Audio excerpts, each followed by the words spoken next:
L&T। L&T, अरे चलो L&T देखते हैं। L&T, ओके, ये मैंने L&T ओपन की। सर L&T का जब ये पूरा डेटा बनाया, सबसे पहले मुझे L&T के सेल्स का कुछ रिव्यू दो, राइट, कि कैसे सेल्स है, कैसे बढ़े, कभी कम हुए कि नहीं हुए पंकज भाई? आज सेल्स बढ़ते ही गए हैं मोस्ट ऑफली। कंटिन्यू ग्रोथ, बहुत अच्छा ग्रोथ है सर, है ना। Yes sir. 1992 से आपने देखो बहुत लंबा डेटा लिया पंकज भाई, यानी बहुत मेहनत की है ना। आपने 32 ईयर्स का डेटा लिया हुआ है, राइट। यस आपने 32 साल के डेटा लिए। यहाँ पे हम देख रहे हैं कंपनी 2000 करोड़ से 10,000 करोड़, यानी 5 गुनी ये 10 साल में हुई थी टर्नओवर इनका, राइट। फिर उसके बाद अगर हम देखें तो ये 10,000 करोड़ का वापस से 5 गुना टर्नओवर, यहाँ पे 50,000 करोड़ पहुंचा।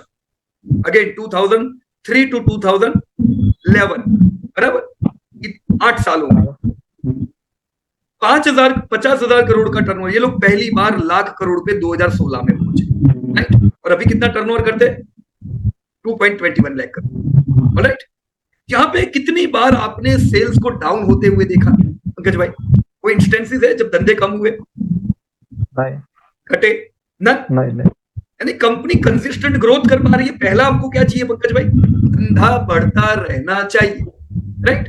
कंपनी सेल्स बढ़ा पा रही है, राइट। प्रॉफिटेबिलिटी, देखो ये एक ऐसा सेक्टर है पंकज भाई, जो सेक्टर में धंधा करने के लिए बहुत पैसा चाहिए, ह्यूज कैपेक्स वाला सेक्टर है, राइट। तो जनरली आप देखोगे कंस्ट्रक्शन सेक्टर की कंपनियां सब डेब्ट बर्डन वाली होती है, उनके ऊपर बहुत बड़ी बड़ी लोन्स होती है और उनके प्रॉफिट मार्जिन बड़े छोटे होते हैं और उनकी आधे ईयर्स लॉस में होते हैं। L&T ने कितनी बार लॉस किया सर 32 साल में? कभी नहीं। How it is possible?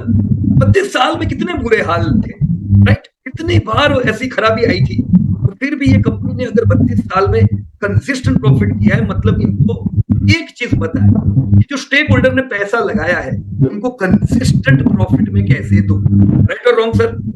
Right. अगर आप देखो खाली 5 साल का डेटा लेके बैठते और मैं आपको कहता कि कंपनी ने कंसिस्टेंट प्रॉफिट किया है कि नहीं किया है, तो आपको नहीं पता रहता, राइट। पर अब आप कॉन्फिडेंसली कह सकते हो कि एटलीस्ट 32 ईयर में कंपनी ने कभी लॉस नहीं किया है पंकज भाई, राइट। देखो ये कंपनी का डेटा क्या कहता है पता है? सिंस इंडिपेंडेंट 1947 से लेके अभी 2024, 75 साल में L&T ने कभी भी लॉस नहीं किया है।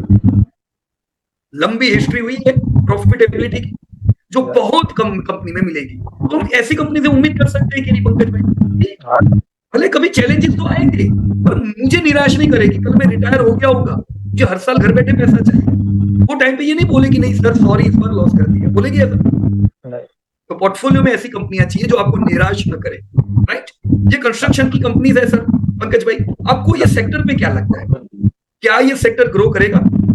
हाँ, अभी तो हमारा कंस्ट्रक्शन शुरू हुआ है, राइट, इंफ्रास्ट्रक्चर का। ओके, पर कोई 3 कारण जिससे आपको लगता है कि ग्रोथ बढ़ेगा ही बढ़ेगा? क्योंकि इंडिया पूरा इंफ्रास्ट्रक्चर से डेवलप नहीं है, ठीक है, तो अभी वो डेवलप है, तो अगले 10-15 साल तो अच्छा ही ग्रोथ रहेगा उसमें। अच्छा ग्रोथ रहेगा, बिल्कुल सही बात है सर। मैंने अभी बीच में बताया था कि भी 10 लाख करोड़ इन्वेस्ट कर रही है सरकार इंफ्रा पे, इनका प्लानिंग है, right. National NIP, national infrastructure pipeline में ये लोग 100 लाख करोड़ इस दशक में निवेश करने वाले हैं। तो इसका मतलब ये कि L&T एक ऐसी कंपनी है जिसके पास सबसे बड़ा स्टेक आता है। अब 2 लाख करोड़ में पूरा पंकज भाई ये इंफ्रा नहीं है ना, इसमें इनका IT भी आ गया, इनका दूसरे सब सेगमेंट भी आ गए और इंटरनेशनल बिजनेस भी आ गया, बराबर कि नहीं? पर अगर गवर्नमेंट स्पेंडिंग करेगी तो प्रोजेक्ट इनके पास बढ़े जाएंगे। और एक हिस्ट्री है कि जो भी बड़े बड़े प्रोजेक्ट जो इनके पास आते हैं, जैसे गुजरात का अपना स्टैच्यू ऑफ यूनिटी बना, किसके पास प्रोजेक्ट आया था? L&T, बराबर कि नहीं? अभी अपना जो द्वारका वाला, बेट द्वारका जो ब्रिज बना सबसे लंबा, किसने बनाया? L&T। क्या मुंबई में जो सीलिंग बना, राइट, मुंबई का जो न्यू मुंबई और बॉम्बे को जो जोड़ता हुआ जो पुल बना है, अगेन L&T। अयोध्या राम जन्मभूमि L&T। तो बड़े बड़े प्रोजेक्ट्स कौन लेता है? L&T। तो हम उम्मीद करेंगे कि सरकार पैसा डालेगी तो L&T के पास तो आना है, तो ग्रोथ इज एक्सपेक्टेड, बराबर है? इतना क्लियर है? तो भविष्य में हम उम्मीद करेंगे तगड़ा ग्रोथ ऐसी कंपनी करे, राइट। अब ये सर इक्विटी क्लियर है आपकी? इक्विटी यहाँ पे कई जगह पे इक्विटी बढ़ी है, तो ये क्यों बढ़ी है? 187 की 280, इतनी सारी इक्विटी तो नहीं बढ़ती है, ये क्यों बढ़ी? वो बोनस दिया है। हाँ, 2 शेयर पे 1 शेयर बोनस। देखो ये 2 पे 1 हम कैसे कह सकते हैं? अगर 1 पे 1 बोनस देना होता पंकज भाई, तो ये कितना दूसरा रुपया डालना पड़ता? 186 प्लस 186, राइट? पर ये तो उतना नहीं है, ये तो कितना कुछ 90 करोड़ का जंप दिख रहा है ना? इसीलिए 2:1, यानी हर 2 शेयर पे 1 बोनस इन्होंने दिया था। सेम इससे पहले देखो 123 करोड़ का इक्विटी 185 करोड़ है। तो बहुत सी बार ऐसा होता है कि बोनस डेट कब किया पता नहीं चलता है, सब कुछ पता चलेगा अगर आप डेटा पढ़ोगे, तो ये सब आप ही के डेटा में है। 2008 बोनस है ना, 2007 बोनस, तो मल्टीपल बोनसेस अब तक एल&टी ने ये हुए हैं। ऑलराइट सर, क्लियर है इतना? Yes sir. राइट, मार्जिन बहुत अच्छे, डिविडेंड दे रही है, दैट्स ग्रेट, गुड कंपनी। कोई क्वेरी यहाँ पे आपको पंकज भाई और एनीवन इन एल&टी? हाँ, उसमें जो इक्विटी है पहले ज्यादा थी, तो उसमें क्या है, वो फेस वैल्यू 100 थी ना पहले, शायद 249।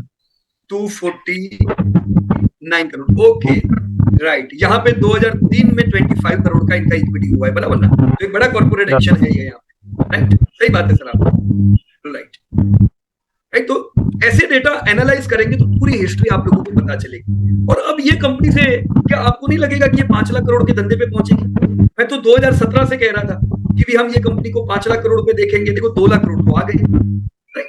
तो आप अस्यूम कर सकते हो 221 तो है, अभी 5 लाख करोड़ में कितनी देर है, इसको डबल होने में कितना टाइम लगता है, राइट? कितने समय में ये कंपनी अपने टर्नओवर को डबल करती है, आप देख सकते हो। ऑलराइट, तो दिस वाज योर एल&टी।